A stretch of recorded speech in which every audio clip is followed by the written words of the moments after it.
Kayo aking mga anak, ako'y nagpapasalamat sa napakaganda ng awit. Salamat sa inyo, aking mga anak. Aking mga anak, sa inyong pagdarasal ng aking banal na Santo Rosario, nawa kayo ay huwag magsasawa. Huwag kayong manghihinawa sapagkat ito ay napakalaking magagawa sa inyong mga buhay. Ipanalangin ninyo aking mga anak, ang mga bansa na patuloy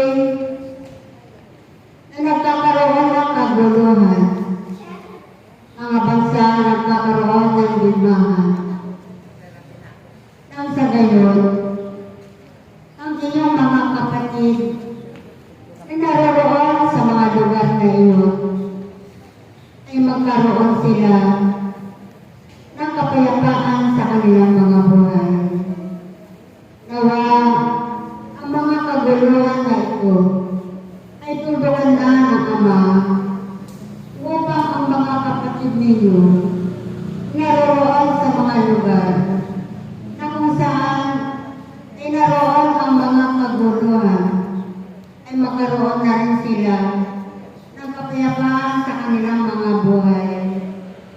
sila ay makapamuhay ng maayos sa kanilang mga buhay. Kayo lahat, aking mga anak, na patuloy na sumusuporta sa gawain ng Ama. Nawa kayo ay magkaroon lagi ng pagkakaisa. Nawa kayo ay mapuno kayo lagi ng pag-ibig, pagkakaisa at pagtutulungan. Sapagkat ito ang nararapat para sa inyo na makakasama at iisang espiritu ang inyong dinadala sa inyong mga buhay.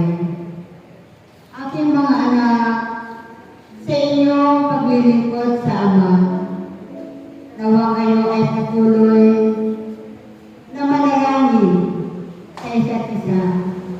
Ipanalangin ninyo ang inyong mga kapatid na dumaranas ang kanilang mga problema sa kanilang mga buhay. Nawa ang kanilang mga pagsubok na kanilang pinagdadaanan, ito ay kanilang mapagtagumpayan.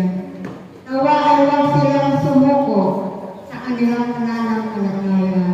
Nawa sila ay maging matatag at maging matibay sila sa mga pagsubok na kanilang pinagdadaanan. Patuloy niyo silang ipanalangin, aking mga anak, at patuloy niyo sila na sila ay magkaroon ng kagalakan sa kanilang mga buhay, sapagkat napakahirap ang kanilang dinaranas sa kanilang mga buhay. Kaya kayo, aking mga anak, ang mananalangin para sa kanila, nang sa gayon ay magkaroon sila ng kagalakan sa kanilang mga buhay at magkaroon sila ng kapayapaan sa kanilang mga buhay. Sapagkat ang mga kapatid ninyo na dumaranas ng mga kahirapan, ng mga kapighatian sa kanilang buhay, sila ay nawawalan na ng pag-asa. Sila ay nawawalan na ng kapayapaan sa kanilang mga buhay. Kaya patuloy nyo silang ipadalangin na maging matatag sila at maging matibay sila sa mga pagsubok na kanilang pinagdaraanan. At ganoon din ang aking mga anak, ang mga namamahala sa mga senado, ang lahat ng mga nakaupo sa senado, ay patuloy ninyo silang ipanalangin sapagkat hindi sila nakakaroon ng pagkakaisa. Nagkakaroon sila ng pagkakabaha-bahagi na magkaroon sila ng kanilang mga kapangyarihan na kanilang hinahangad sa kanilang mga buhay. Kaya aking mga anak, huwag kayong tumigil sa pagdarasal sa mga namumuno sa inyong mga pamahalaan, nang sa gayon ay magkaroon sila ng pagkakaisa sa kanilang pamumuno. At ganoon din, aking mga anak, ipanalangin ninyo ang inyong Pangulo sa bansang ito na siya ay maging matatag sa pagpapagsubok na kanyang pinagdadaanan.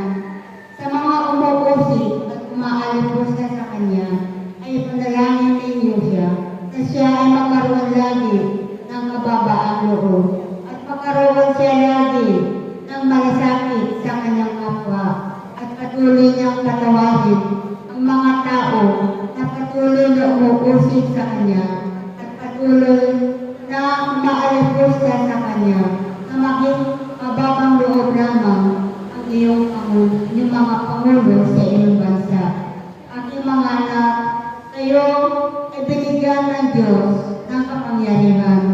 Kayo ay binigyan ng Diyos ng karunungan upang ang inyong mga kapatid na patuloy na nahihirapan sa kanilang mga buhay, sila ay patuloy ninyong ipanalangin sapagkat kayo ang instrumento sa mundo ito upang ang inyong mga kapatid na patuloy na dumaranas ng pagsubok sa kanilang mga buhay ay makamtan nila ang katagumpayan sa kanilang mga buhay. Kaya maraming salamat sa inyo, aking mga anak. Salamat sa inyong pag-aalay ng inyong mga buhay. Salamat sa inyong pagsasakripisyo. Tunay na kayo